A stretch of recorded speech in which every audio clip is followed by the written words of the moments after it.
ආයුබෝවන් ඔබ එක්වන්නේ ටෝක් 24 වැඩසටහන සමගින් සත්‍යන්තයෙන් අනතුරුව සඳුදා දිනේදී ටෝක් 24 සජීවී වැඩසටහන සමගින් ඔබ නැවත එක්වෙනවා. අපි මේ ගෙවුණු සත්‍යන්තයේ දිහාවට මදක් අවධානය යොමු කරොත් අරගලය දිනෙන් දින එන්න ඔඩුදුවන ආකාරයක් තමයි අපිට දක්නට ලැබෙන්නේ. විශේෂයෙන් සඳහන් කරන්නට ඕනි වර්තමානයේ ශ්‍රී ලංකාවේ ආණ්ඩුවට විරුද්ධව ක්‍රියාත්මක වෙන මේ ජනතා අරගලය ආරම්භ වෙන්නේ රටේ නායකයා ජනාධිපතිවරයා සහ පාර්ලිමේන්තුව ඉවත් වෙන්නට ඕනි කියන තැන ඉඳන් තමයි අරගලය ආරම්භ වෙන්නේ. නමුත් ක්‍රමයෙන් මේ අරගලය දින 1-2 ගෙවිලා යද්දී ජනතාව කතා කරන්න පටන් ගන්නවා වත්කම් සහ බැරකම් පිළිබඳව. ජනතාවගේ මුදල් පිළිබඳව ජනතාව කතා කරන්න පටන් ගන්නවා. පාලකයන් සතුව තියෙන ජනතාවගේ මුදල් කියලා ජනතාවට හැඟීමක් එන්නට පටන් ගන්නවා. ඉතින් අද අපි කතා කරන්නේ මේ පිළිබඳව. මේ පිළිබඳව කතා කරන්නට අද අපේ ටෝක් 24 මැදිරියට අපි බොහොම ගෞරවයෙන් යුක්තව කැඳවාගෙන ආවා හිටපු විගණකාධිපති ගාමිණී විජේසිංහ මහතා. ආයුබෝවන් ඔබතුමන්ට. මුලින්ම බොහොම ස්තුතියි. ඔබ අවුරුදු 3-4කට පෙර 2-3කට පෙර කියපුවා ජනතාව නැවතත් ආවර්ජනය කරන කාල සීමාවක ඔබතුමාව ජනතාව හොයන කාල සීමාවක විශේෂයෙන්ම මාධ්‍ය ඔබතුමා ගාවට ඇවිත් තියෙන කාල සීමාවක අපේ වැඩසටහන සම්බන්ධ වුණාට ඔබතුමාට බෙහෙවින් ස්තුතියි. ස්තුතියි මා කැඳේවට. මම කැමති අපේ සාකච්ඡාව මෙහෙම පටන් ගන්න. එදා අපිට 1903 කාලවකවානුව කාලේ අපිට සර්වජන ඡන්ද බලය හම්බ වෙද්දී ඉංග්‍රීසීන් කියනවා මේ රටේ ජනතාවට ඡන්ද බලය දෙන්නට එපා. එහෙම දුන්නොත් තියෙන දේශපාලනික වශයෙන් තියෙන නූගත්කම දැනුමක් නැතිකම නිසා අපේ රට පරිහානියට පත් වෙන්නට පුළුවන් කියලා එදා ඉංග්‍රීසීන් කියනවා. ඒකම අපේ රටේ බොහෝ තැන්වල ජනතාවට තියෙන නූගත්කම නොදැනුවත්කම නිසාම අපි ජාතියක් විදියට රටක් විදියට අපිට වැරදුණු තැන් බොහොමයි. ඒ වගේම ජනතාව අද වත්කම් සහ බැරකම් පිළිබඳව කතා කරනවා. නමුත් බොහෝ දෙනෙක් දන්නේ නැහැ මොකක්ද මේ විගණනය කියන්නේ, විගණකාධිපතිවරයා කියන්නේ කවුද, වර්තමානයේ හැම දෙයක් ක්‍රියාත්මක වෙනවද? මම කැමති මේ පුංචි තැනින් සරලව අපේ සාකච්ඡාව පටන් ගත්තොත් ගාමිණී විජේසිංහ මහත්මයා මොකක්ද විගණනය කියන්නේ, කවුද විගණකාධිපතිවරයා කියන්නේ, මොනවද යාට තියෙන බලතල? විගණනය කියන එක මං හිතන්නේ මේ අර පොත්වල තියෙන න්‍යායාත්මක කාරණයට වඩා මම විශ්වාස කරන මේ වෙලාවේ ජනතාවට තේරෙන සරල භාෂාවෙන් කිව්වොත් වඩා වටිනවා කියලා. අපි යම්කිසි ගනුදෙනුවක් යම්කිසි දෙයක් කරනකොට ඒ දේ තියෙන නිවැරදිභාවය පරීක්ෂාවට භාජනය කිරීම තමයි විගණනය කියලා හඳුන්වන්නේ. දැන් මම අද මගේ අතේ සල්ලි තියෙන මුදල් ප්‍රමාණය මම බලලා මම අද හවසට මම කරපු වියදම් මම ආවර්ජනය කළා බලනවා මගේ අතේ තියෙන ප්‍රමාණය සහ මම දවසේ වියදම් කරපු ප්‍රමාණයට හවස ඉතුරු ප්‍රමාණය හරිද කියලා. ඒක මම මාව විගණනය කර ගැනීමක් මම අනිවාර්යෙන් කරනවා. ඒක තමයි ඇත්තට විගණනය කියන්නේ. මම දවසේ දවස් තිස්සේ මම මගේ සේවකෙක් පාවිච්චි කරන්න මගේ වියදම් කටයුතු සඳහා මම ඔහුට කියනවා මේ වියදම් වලට අදාළ සාක්ෂි එක්ක මේක කටයුතු කරන්න කියලා. ඒතකොට මම හවස කරන්නේ ඒ බිල් ටික පරීක්ෂා කරලා බලලා උදේ තිබුණු සල්ලි හවස තිබුණු සල්ලි වල සහ බිල් වල අතර සම්බන්ධය හරියට නිවැරදි කියලා බලනවා. ඒකත් විගණනය. මට ඊට ගිහලා බලන්න පුළුවන් මගේ සේවකයා යම් කිසි තැනකින් බිල් අරන් තියෙනවා නම් ඒ බිල් නිවැරදිද කියන එක අපිට බිල් පරීක්ෂා කරලා ඕනනම් බලන්න පුළුවන්. ඒකම මට තවදුරටත් ගිහලා ඕනනම් පුළුවන් ඒ ගෙනව බිල් වලට බිල් ගත්ත කඩවලට කතා කරලා බලලා ඇත්තටම මේ බිලේ තියෙන මිල හරිද කියලා බලන්න. ඒක තවත් ඊට එහා ගිය විගණනයක්. මට ඊට එහා තවත් පොඩ්ඩක් කතා කරලා බලන්න පුළුවන්. ඒ බිල් ඇත්තටම මේගොල්ලෝ මේ කඩෙන් අරන් ගලලා තියෙන එහෙම නැත්නම් මේ ගත්ත තැන හරිද? එහෙම නැත්නම් මීට වඩා ලාභ තැනකින් ගන්න පුළුවන්කම තීන්දුව මෙයා වැඩි තැනකින් අරගත්තද? එහෙම නැත්නම් මෙයා නිගෝෂিয়েට් කරලා දෙයක් කරාද කියලා බලන්නත් පුළුවන්. එතකොට අපිට ඕන CCTV සිස්ටම් බලන්න පුළුවන්. ඊට පස්සේ ඒක ගනුදෙනුට කරපු කාල සීමාව හරිද කියලා බලන්න පුළුවන් නේද? එතකොට දුර ප්‍රමාණය පරීක්ෂා කරමු. ඒ වගේ තව එහාට ගිහලා ඕහාරික මට්ටමට ගිහිල්ලත් මේක පරීක්ෂා කරන්න බලන්න පුළුවන්. මේවා ඔක්කොම රඳාපවතින්නේ මම කොතෙක් දුරට මගේ ගනුදෙනු කරන පුද්ගලයාත් අතර තියෙන විශ්වාසය කොතෙක් දුරට රඳාපවතිනවද කියන එක මත තමයි. එතකොට ලංකාවේ අද තියෙන සිටුේෂන් එක මේ විශ්වාසය කියන එක සම්පූර්ණයෙන්ම ගිලිහිලා තියෙන්නේ. ඒ නිසා මේ අගටම යන්න දැන් සිද්ධ වෙලා තියෙනවා. ඒ නිසා තමයි ඔක්කොම විගණනයක් කරන්න කියලා කියන්නේ. ඔය කියන්නේ අර මම මගේ සල්ලි පරීක්ෂා කරන විගණනය නෙවෙයි. ඊට එහා ගිය මේවට සල්ලි වලට හරියට මොකද උනේ කියන එක පරීක්ෂා කරන ගැඹුරු විගණනයකට යන මට්ටමකට පරිවර්තනයක් වෙලා තියෙනවා. මොකද කිසිම කෙනෙක් මුදල් ඉදිරියේදී විශ්වාස කරන්න බැරි තරමට රට පරිවර්තන වෙලා තියෙන්නේ. ඒකයි එතන ප්‍රධාන හේතුව. ගාමිණී විජේසිංහ මහත්මයා ඇයි අපේ රටට මෙහෙම වුනේ? මේක අපි අනුගමනය කරපු වැරදි ආර්ථික ප්‍රතිපත්තිද අපිට දේශපාලනික ප්‍රතිපත්ති වැරදුනාද? ඇයි අපේ රට මෙහෙම අගාධයකට වැටුනේ? ඒ ඔක්කොම ඇත්තටම තියෙනවා. ප්‍රධාන වශයෙන්ම ලංකාවේ නීතිය සකස් වුණේ එදා විදේශිකයන් එහෙම නැත්නම් බ්‍රිටිෂ් ඉංග්‍රීසිකාරයන් ලංකාවෙන් එළියට යනකොට සකස් වෙච්ච නීති පදනම් කරගෙන තමයි අද රට දුවන්නේ. එදා මේ නීති හදනකොට ඔවුන් බේසික් සංකල්පයක් ගොඩනගත්තා. ඒ සංකල්පය තමයි ප්‍රධානින් වංචා දූෂණය හොරකම් කරන්නේ නැහැ කියලා. ඒ නිසා තමයි ප්‍රධාන ගණන් දීමේ නිලධාරියගෙන් නතර වෙන නීතිපද්ධතියක් තමයි ලංකාවේ තියෙන්නේ. හැබැයි ඊට උඩ මිනිස්සු හොරගම් කරන්න ගත්තා. ඒතකොට ඒගොල්ලෝ නීතියට අහු වෙන්නේ නැහැ. ඒතකොට මේකට නීතිපද්ධතිය වෙනස් කරන්න ඕනේ. හැබැයි නීතිපද්ධතිය වෙනස් කරේ නැහැ. තාමත් අරන් එන්නේ අර පරණ නීති ක්‍රම විදිහට තමයි රට දුවන්නේ. ඒ රට දුවන්න විදියක් නැහැ දැන්. මොකද අයිතිකාරය රටේ අයිතිකාරය හොරගම් කරනවා. රටේ පාලකයෝ හොරගම් කරනවා. ප්‍රධානීන් හොරගම් කරනවා. ලේකම්වරු හොරගම් කරනවා. ඒතකොට එතනට ගියාම මේ නීතියට කවර් වෙන්නේ නැති පසුබිමක් ගොඩනැගිලා තියෙනවා. ඒ නිසා නීතිය අප්ඩේට් කරන්න ඕනේ. නීතිය අප්ඩේට් කරන්න තියෙන්නේ සම්පූර්ණ පූර්ණ බලය තියෙන්නේ පාර්ලිමේන්තුවට. පාර්ලිමේන්තුවත් හොරගම් කරනවා. ඒතකොට පාර්ලිමේන්තුව ලෑස්ති නැහැ තමන්ව නීතියට යටත් කරගන්න. ඉතින් ඒ නිසා හරි අවුලකට තමයි රට පැටලලා තියෙන්නේ. ඉතින් මේකෙන් ගොඩ වීම අත්‍යවශ්‍යයි මේ වෙලාවේ. ඒකට ජනතාව දැන් බහුතරයක් කියන කාරණයක් තමයි අපේ සල්ලි පාලකයෝ ගාව තියෙනවා කියලා. ඇත්තටම ජනතාවගේ සල්ලි ඒ විදිහට පාලකයෝ ගාව තියෙනවද ගාමිණී විජේසිංහ මහත්මයා? ඔබ කොහොමද දකින්නේ මේක? ඒ කාගාව තියෙනවද කියන්න නම් මම දන්නේ නැහැ.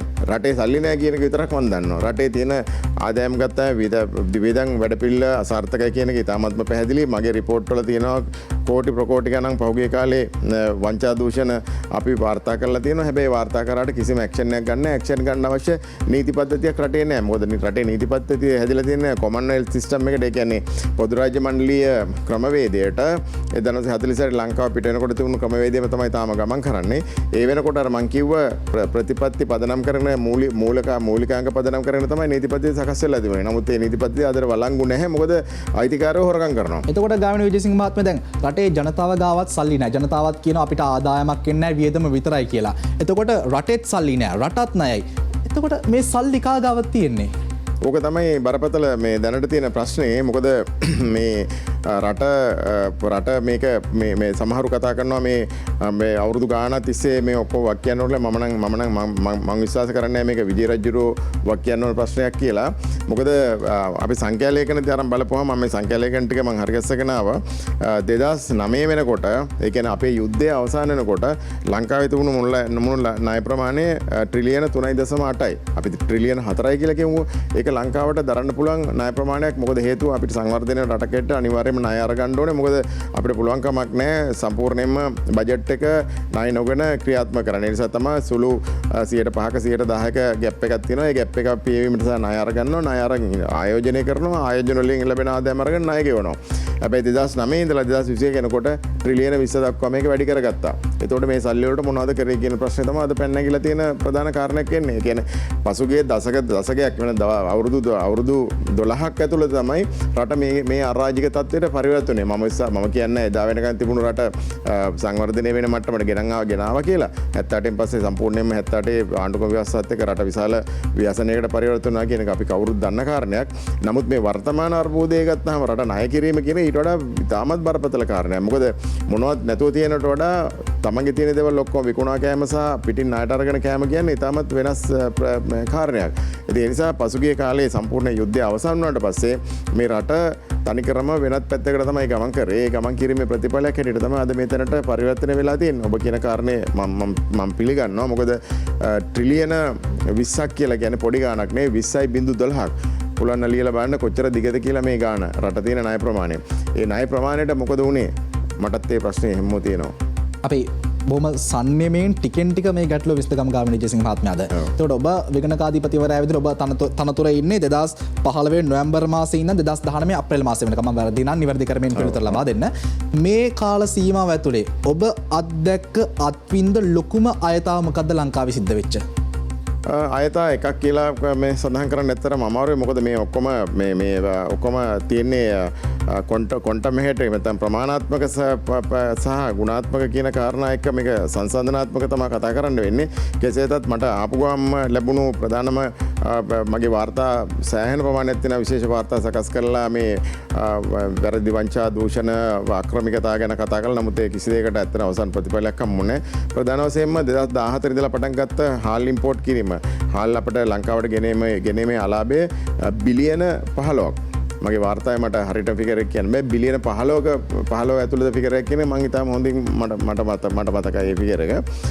නමුත් කිසි කෙනෙක් ඇක්ෂන් එකක් ගත්තේ නැහැ අද වෙනකන් ඒ මුදල් අය කරගන්න ඉපද. ඊට පස්සේ එතනදී විගණන වාර්තාව ඉතාම පැහැදිලිව මෙන්න මේ රාජ්‍ය නිලධාරී මේකට වක් කියන්න ඕන කියලා සඳහන් කරලා තියෙද්දිත් ඒ නිලධාරීම තමයි අද වෙනකම් මේ රටේ ඒ තනතුරල හිටියේ.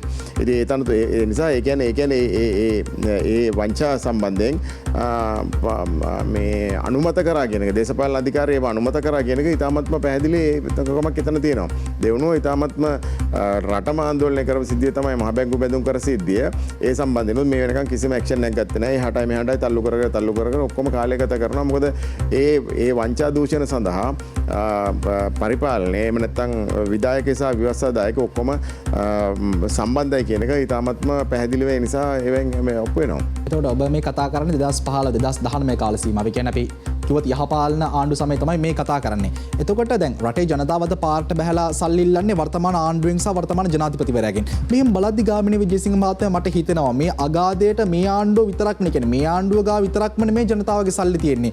ගෙවුණු ආණ්ඩු කිහිපය ගාවම ජනතාවගේ සල්ලි තියෙනව නේද? ඒක ඉතාමත්ම නිවැරදි. ඒ නිසා තමයි මම කිව්වේ 2010 ඉඳලා මේ වෙනකන් රට පාලනය කරපු සියලුම දෙනා 225 සහ විධායකයෝ හිටපු ඔක්කොම දෙනා මේ ප්‍රශ්නෙට වක් කියන්න ඕනේ. මොකද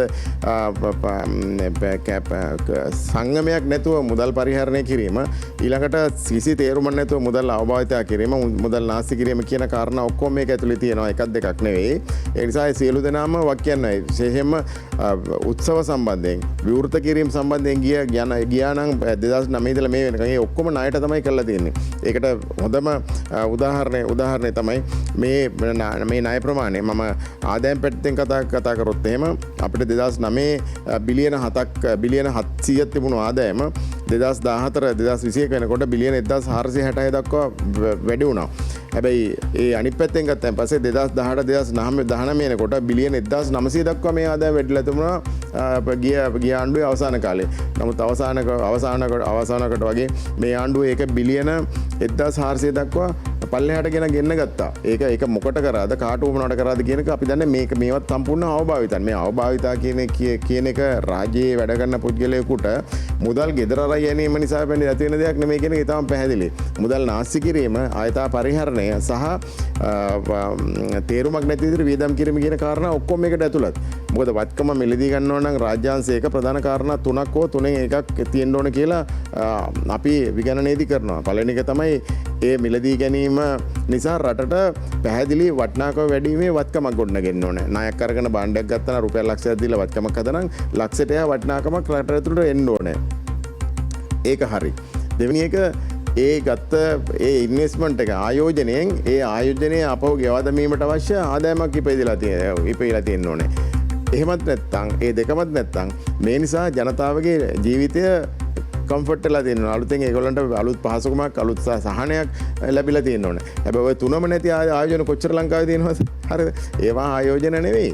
ඒවා ආයෝජන නෙවෙයි. සූර්යාව ක්‍රීඩාංගණය, නෙළුම් කුළුණ වගේ දේවල් ගත්තයින් පස්සේ හරි පෝට් හම්බන්තොට වරාය ගත්තාම ඊළඟට හම්බන්තොට තියෙන කොන්ක්‍රීට් ගැට කරලා තියෙන පාරවල් ගත්තාම පාරක මේ හරහා කාටවත් පයින්නත් බෑ. එච්චර ලොකු පාරවල් තව අවුරුදු 100කට එහා පාවිච්චි කරන දේවල්. ඒ කොන්ක්‍රීට් යට කිරීම ඔක්කොම ණය ගොඩවල අරන් තමයි කරලා තියෙන්නේ. ඒ ණය ගෙවීමේ වැඩපිළිවෙලක් ඇත්තෙත් නෑ. ණය වලින් ජනතාවට සහනයක් ඇත්තෙත් නෑ. ඒ වගේම වත්කම් කොට නැගිලත් නෑ. එහෙනම් මොනවද මේවා? මේවා ඇත්තට වත්කම් හෝ ඉන්වෙස්ට්මන්ට් කියන කොට වැටෙන දේවල් නෙමෙයි. ඉතින් ඒක තමයි අපි අවබෝධ කරගන්න ඕන කාරණේ. රජයන් විසින් කරපු මේ අදූරදර්ශී වැඩපිළිවෙල නිසා තමයි රංකාව මේ තත්ත්වයට ඇත්තටම පත් උනේ. ඒකෙදී අපිට කොයි ගොඩේ තිබුණත් මේක දූෂණයේද වංචාවද අවභාවිතයේද නාස්තියේද කියන කොයි ගොඩේ තිබුණත් එහෙම රට විනාශ කරපු වැඩපිළිවෙල තමයි මෙතනදී කතා කරන්න තියෙන්නේ. රට විනාශ කිරීමට අනිවාර්යයෙන්ම තල්ලු වෙලා තියෙන සියලුම 2010න් පස්සේ සියලුම රජයන් 2010 වෙනකන් සංවර්ධනයේ දියුණු කරා රට කියලා නේ මම මේ කියන්න උත්සාහ කරන්නේ. නමුත් වර්තමාන ප්‍රශ්නේ පිටිපස්සට අරන් ගියාම 2010 ඉඳලා මේක ඉතාමත්ම කඩවේගවත් වැඩිවීමක් තමයි සිද්ධ වෙලා තියෙන්නේ. 2010 ඉඳන් අපි කඩාවැටීමක් තියෙනවා. නමුත් අපි එකපාරටම ඇවිල්ලා 2022 අවුරුද්ද වෙද්දී හිතාගන්නවත් බැරි විදිහට හිර වෙනවා. ජනතාව පාරට එනවා. ලොකු ප්‍රශ්න 2022 මතුවෙනවා.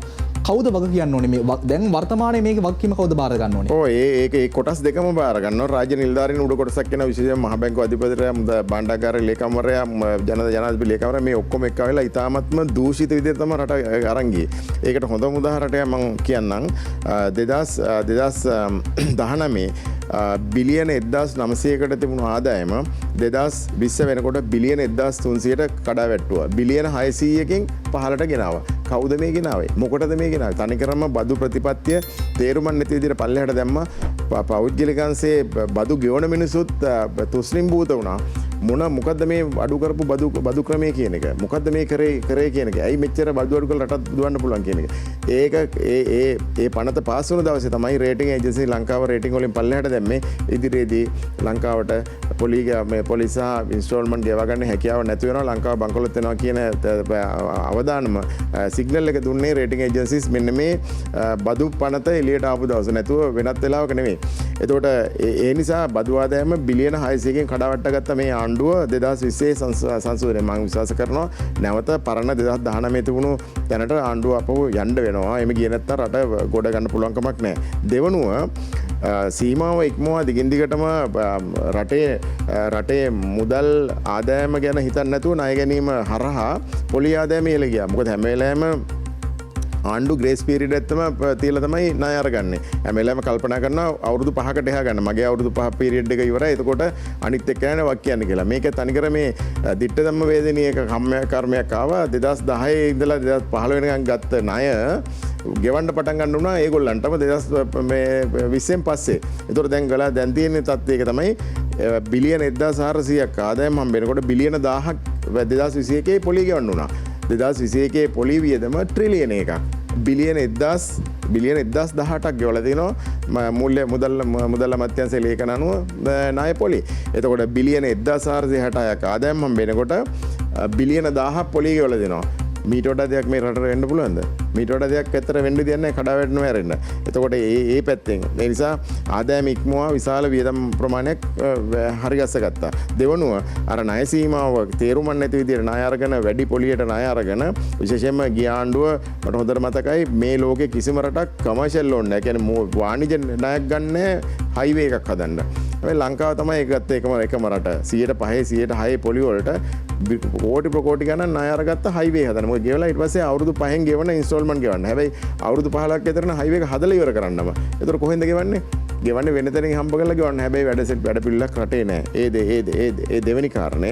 ඒතකොට ඒකත් පදනම් කරගෙන තමයි මේක වැටෙන ගත්තේ. ඒ කියන්නේ දූෂිත පාලනය සහ මුරණ්ඩු විධායකේ සහ ව්‍යවස්ථාදායකේ සහ මුරණ්ඩු රාජ්‍ය නිලධාරීන් ටිකක් එකතු වෙලා තමයි මේ රට විනාශ කරේ. මේක මේ දේශපාලකින්ට මේක පවරන්න බෑ. මේ මුරණ්ඩු විශේෂයෙන්ම මුදල් අමාත්‍යාංශයේ මුරණ්ඩු ලේකම්වරයයි මේ ජනාධිපති ලේකම්වරයයි මුරණ්ඩු ජනාධිපති ලේකම්වරයයි මුරණ්ඩු මහ බැංකුව අධිපතිවරයයි තමයි මේ රාජ්‍ය පැත්තෙන් මේ විනාශය කරේ. ඒක මම පුද්ගලයාට මේක කරන්නේ මුදල් අමාත්‍යාංශ මේකට වක් කියන්න ඕනේ. මහ බැංකුව වක් කියන්න ඕනේ. ජනාධිපති කාර්යාලයත් වක් කියන්න ඕනේ. මේ වගේ තීරණ ගැනීම සඳහා වුන් තුන් දෙනෙක් ආවලා තමයි මේ තීරණ විශාල ප්‍රමාණයක් අරගත්තේ. ඉතින් ඒ නිසා රාජ්‍යාංශයෙන් රාජ්‍ය නිලධාරීන්ගෙන් අවශ්‍ය සහයෝගය මේ රට පල්ලෙහාට ගෙනෙන්න මේ ආයතන තුනම එකතු වෙලා සහ තවත් ආයතන ගොඩක් තියෙනවා. විශේෂයෙන් මේ ආයතන තුන මුරණ්ඩු සහ අත්තනෝමතික උද්දච්ච තීරණ විශාල ප්‍රමාණයක් අරගත්තා. අන්නේ තීරණ නිසා තමයි මෙච්චර ඉක්මනට මෙතන කඩා වැටුනේ. ඊළඟ වැදගත්ම කාරණේ තමයි රටේ 2009 වෙනකොට ඉතාමත්ම පාලනයට වෙච්ච ආදායම මේ ඉම්පෝර්ට් එක්ස්පෝර්ට් ට්‍රේඩ් බැලන්ස් කියලා අපි කියන්නේ එකක් තමයි තිබුණේ. ඒ කියන්නේ මයිනස් හිගශේෂයක් තිබුණේ බිලියන 5ක හිගශේෂයට 2009 වෙනකන්. ඒ කියන්නේ යුද්ධය අවසන් වෙලාත් අවුරුද්දක් දෙකක් යනකම් අපි නඩත්තු කරගන්න අපිට පුළුවන් වුණා බිලියන 5ක හිගශේෂයට. හැබැයි 2010 ඉඳලා මේක බිලියන 10 දක්වා වැඩි කරගත්තා. බිලියන 10 9 10 අතර ප්‍රමාණයකට මේක වැඩි කරගත්තා. ඒ නිසා 2010 ඉඳලා 2021 වෙනකම් බිලියන 10 රේට් එකේ තමයි ගියේ. ඒ ගැප් එක අල්ලගන්න බැරුණා වෙන පැත්තකින්. ඒ නිසා ඒකත් ඇවිල්ලා හේතු උනේ ඩොලර් එකට. මෙන්න මේ කාරණා ඔක්කොම නිසා තමයි රට ඇත්තටම අද මේ තත්ත්වයට බංකොලොත් වෙන්න පත් උනේ. මුරණ්ඩු දේශපාලනය සහ රටේ ණය ප්‍රතිපත්තිය කතා කරමු. ඊට පෙර ආතෝ සූදානම් ටොක් 24 තුලින් කෙටි විරාමයක් ලබා ගන්නට.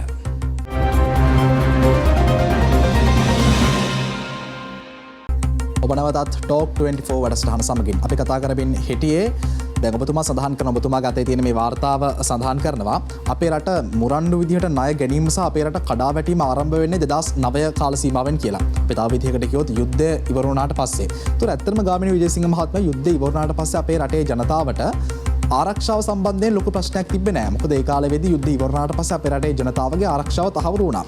අපිට ආර්ථිකය සහ සංවර්ධනය කියන තැන ප්‍රශ්නයක් තිබ්බා.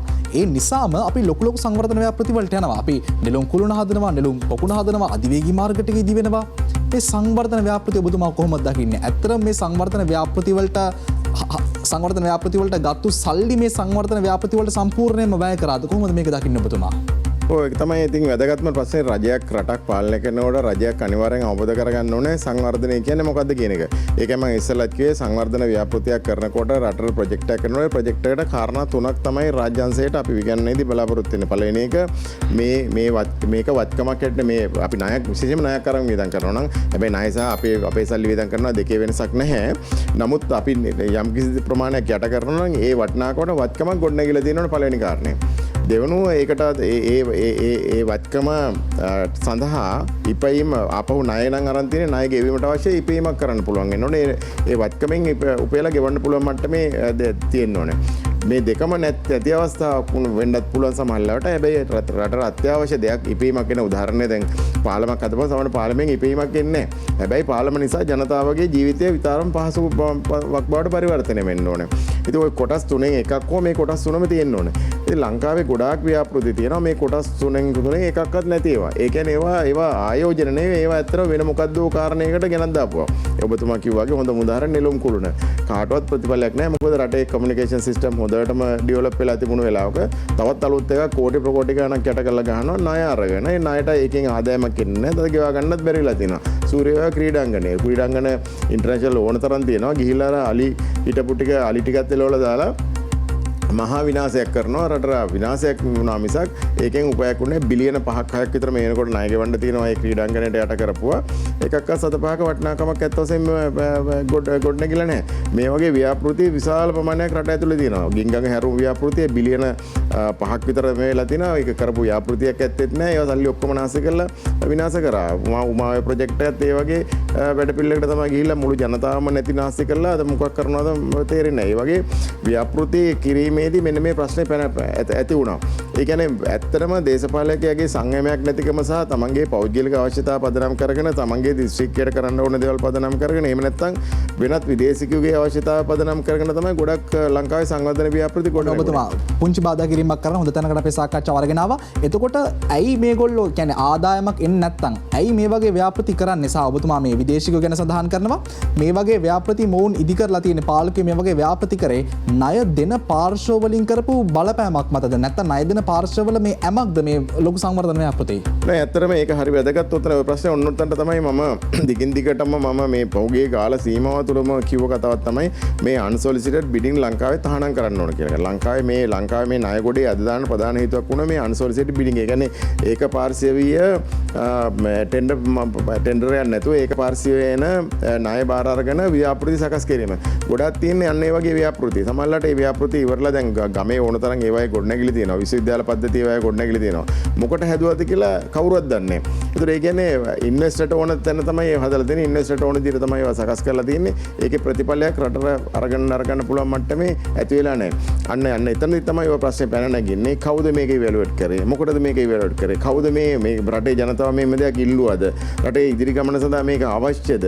මේක දැන් අවශ්‍යද? මේක තව ඉස්සරහට කරන්න තිබුණේද? මේ වගේ ප්‍රශ්න කිසි දෙයකට උත්තර දෙන්නේ නැති ව්‍යාපෘති විශාල ප්‍රමාණයක් රට ඇතුලේ තියෙනවා. ඒකෙන් අදහස් වෙන්නේ ආයෙත් කියනවා නම් අර ඉස්සලා කියපු වගේ දේශපාලකයා විසින් Tamanට ඕන දේවල් වියදම් ණය අරගෙන ණය ගැනීමේ චර්යාවක් නැති ණය ක්‍රමයේ ණය අරගෙන රට විශාල අගාධයකට දාලා තියෙනවා. ඒතකොට විශාල වශයෙන් තියෙනවා මේ ගොඩනැගිලි වගේ දේවල් ඒවයි කිසි ප්‍රයෝජනයක් නැහැ. ඒක වටිනාකමකුත් නැති මට්ටමකට පරිවර්තන වෙලා තියෙන්නේ. මේක ඉතාමත් වැදගත් ප්‍රශ්නයක්. ඒ නිසා තමයි මම කියන්නේ මම ප්‍රතිපත්ති 8ක් ඉදිරිපත් කරලා තියෙනවා රටට. මෙන්න මේ ප්‍රතිපත්ති 8 ක්‍රියාත්මක කරොත් එහෙම රට ගොඩ ගන්න පුළුවන් කියන තැන ඒ ප්‍රතිපත්ති අට එක කාරණයක් ඔත ওই කාරණය ඇතුලේ තියෙනවා අන්සොලිසිටඩ් බිඩින් ආණ්ඩුක ව්‍යවස්ථාවෙන් ලංකාවේ තහනම් කරන්න ඕන කියන කාරණය. අපි ප්‍රතිපත්ති අට කතා කරන්න ඕනේ. ඊට පෙර ආතු මම සූදානම් දැන්. අපි මේ සාකච්ඡාව තවදුරටත් මට මේක निराකරණය කරගන්න තැන් ටිකක් තියෙනවා ගාමිණී විජේසිංහ මහත්මයා. ලංකාවේ ණය අරගෙන කරපු ව්‍යාපෘති වලින් අසාර්ථක වෙච්ච අඩාල වෙච්ච ව්‍යාපෘති තියෙනවා. උදාහරණයක් විදිහට උමාය කියන්නේ එහෙම අසාර්ථක වෙච්ච ව්‍යාපෘතියක්. එතකොට රටේ ජනතාවට අයිතියක් නැද්ද? රටේ ජනතාවගේ සල්ලි වලින් ව්‍යාපෘතියක් කරනවා. ඒ ව්‍යාපෘතිය අසාර්ථක වෙනවා. ඒ අසාර්ථක වුණාම ඒ සල්ලි වලට උනේ මොකක්ද කියලා දැනගන්න ජනතාවට අයිතියක් නැද්ද? මේක පාරදෘශ්‍ය වෙන්න ඕනේ නැද්ද? ඒක අත්‍යවශ්‍ය කාරණයක්. නමුත් ඒක නෑ ලංකාවේ ප්‍රජාතන්ත්‍රවාදයේ තියෙන්නේ ඡන්දේ 10 12 නිකන් විතරනේ.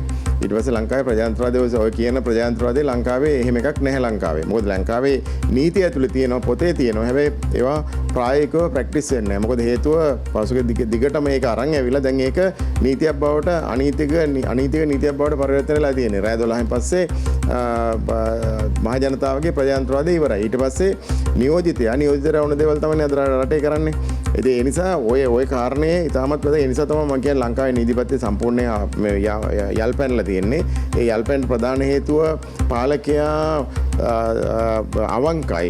පාලකයා රටට ඕන දේ තමයි කරන්නේ. පාලකයා රට ගොඩ ගැනීම වැඩපිළිවෙලට යනවා කියන පදනම් ඇතුව තමයි ලංකාවේ නීතිපත්‍ය සකස් වෙලා තියෙන්නේ. ඒතකොට ගාමිණී විජේසිංහ මහත්මයා මම අහන්නේ රටේ වර්තමානයේ මේ පවතින නීතිය ඇතුලේ ජනතාවට එහෙම දැනගන්න ක්‍රමයක් නැද්ද?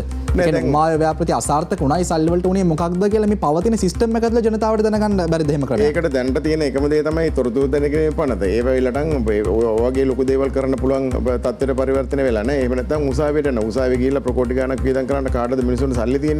එතකොට මේ වගේ දේවල් දැන් ඔය කියන කාරණේ අනිත් පැත්තේ මම ඔකට ඉස්සලා උත්තරේ දුන්නා. මොකද හේතුව අන්සොලිසිටඩ් බිඩින් එකක් යටතේ එහෙම නැත්නම් ඒක පාර්ශවයේ ගිවිසුමක් යටතේ ණය අරගත්තන් පස්සේ ඒ ණය කොහාටද ගියේ කියලා කාටවත් කියන්න පුළුවන් කමක් නැහැ. ඒතකොට ණය සමානයි වත්කම.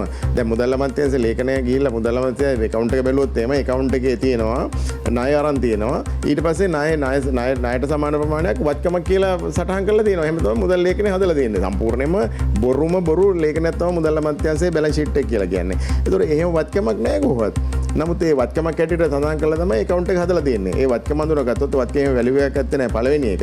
දෙවෙනි එකේ වත්කම ඇත්තට වැලියු එකක් තියෙනවද කියලා සංසන්දනය කරන්න ක්‍රමවේදයක් නැහැ. මොකද ටෙන්ඩර් ප්‍රොසීජර් එකක් ෆලෝ කරලා නැහැ. සෙකන්ඩ් දෙවෙනි ටෙන්ඩර් එකක් නැහැ. ඒතකොට දෙවෙනි ටෙන්ඩර් එකක් තිබුණා නම් අපිට පළවෙනිව ප්‍රධාන වශයෙන්ම අවබෝධ කරගන්න පුළුවන් මේකට වඩා මේක වටිනාකමක් තියෙනවා කියන කාරණේ. ඒතකොට ඒ ප්‍රොසීජර් සම්පූර්ණයෙන්ම විනාශ වෙලා තියෙන රටේ අද. මොකද දේශපාලකයාගේ තියෙන උද්දච්ච වැඩපිළිවෙල නිසා සහ ඔවුන් තනිකරම නීතියට උඩින් ඉන්න කාරණය නිසා ඔවුන්ට නීතිය බලපාන්නේ නැති නිසා ඔවුන් හිතු මනාපෙට මුදල් වියදම් කරනවා. එතකොට දැන් අපේ සාකච්ඡාව මේ දක්වා කාල සීමාව ඇතුළ ඔබතුමා මේ පුනපුනා සාකච්ඡා කරපු කාරණයක් තමයි ජනතාව වැඩිපුර කතා කරන කාරණයක් තමයි ණය කියන ණය කියන වචනේ. ගාමිණී විජේසිංහ මහත්මයා අපි රටක් විතර කොච්චර ණයද? මීට කාලයකට කලින් ඔබතුමා කියනවා මේක අහන්න ඕනේ මේ සක්කරයාගේ පුතාගේ වයිමගෙන් කියලා. මම තාමත් ඒක අහන්න ඕනේ වයිමගෙන්මද නැත්නම් අදහසක් දෙන්න පුළුවන්ද? දල වශයෙන් අපි කොච්චර ණයක්ද කියලා. නෑ ඇත්ත වශයෙන්ම අදත් වයිමගෙන් තමයි අහන්න දෙන. වයිමට කියන්නත් බැහැ නයි තියෙන ප්‍රමාණය. මම විශ්වාස කරනවා 2022 වෙනකොට මේ වෙනකොට ට්‍රිලියන 21 පැනලා කියලා. ණය ප්‍රමාණය 21.12ක් ට්‍රිලියන 21 පැනලා කියලා. හැබැයි මුදල් අමාත්‍යාංශ ලේඛන අනුව තියෙන ට්‍රිලියන 17.5යි. ඒ ට්‍රිලියන 17.5 ඇතුලේ ඇත්ත වශයෙන්ම දකුණු හයිවේ එකේ බිලියන 157 ඒක නැහැ. ඒක වෙනම තියෙන්නේ. ඊළඟට පෙන්ෂන් ඩිපාර්ට්මන්ට් එක වෙන බිලියන ගණනක් තියෙනවා. ඒ amount එක ඇතුලේ නැහැ. දැන් අලුත්ම තියෙන තත්ත්වයට යටතේ හම්බන්තොට වරාය ණයත් නැහැ. මොකද හම්බන්තොට වරාය අපි වික්කනේ මේ ගියේ පහුගිය කාලේ. ඒ විකිණීම සඳහා දුන්න එක්ස්කියුස් එක මොකද ණය වැඩි ණය ගවන්න ඕනේ කියලානේ. හැබැයි ණය සතයක්වත් ගෙව්වේ නැහැ. ඒ ණය ගෙව්වේ නැහැ. වරායත් නැහැ. දැන් වරායත් වික්කා. වරාය විකුණලා ඒ සල්ලි දැම්මා සංචිතයකට ගත්තා කියලා කිව්වා. ඒ සංචිතයත් දැන් ඉවරයි. ඒ නිසා ණය වරාය ඉදිරියට ගත්ත ණය ප්‍රමාණය එහෙම් පිටිම තාම තියෙනවා. නමුත් වරාය අපේ නෙවෙයි. ඒ නිසා වරාය අධිකාරියේ ණය අයින් කරා එතනින් මුදල් අමාත්‍යාංශයේ පොත්වලට ගත්තේ. ඒ ණය ප්‍රමාණය දැන් කොහෙද තියෙනවද කියලා මම නම් දන්නේ නැහැ. ඒ වගේ බිලියන ගාණක් තියෙනවා. ඊළඟට අපි මුදල් පදනම ක්‍රමයට තමයි එකවුන්ට්ස් පවත්වාගෙන මුදල් අමාත්‍යාංශය. ඒ නිසා ඇක්‍රූඩ් බේස් එකේ එහෙම නැත්නම් එකවුන්ට් නොවි තවත් මං හිතන්නේ ට්‍රිලියන දෙකකට වඩා ණය තියෙනවා. ඒ නිසා තමයි මේක ණය අවුලක් කියලා මං එදා කතා කරේ. කියපෙලා මට බන්දුල ගුණවද හිටු මගේ ඒ වෙලාවේ නියෝජ්‍ය මුදල් ඇමතිතුමෝ මට විශ්වාස භංගයකුත් ගියන්න කතා කරා.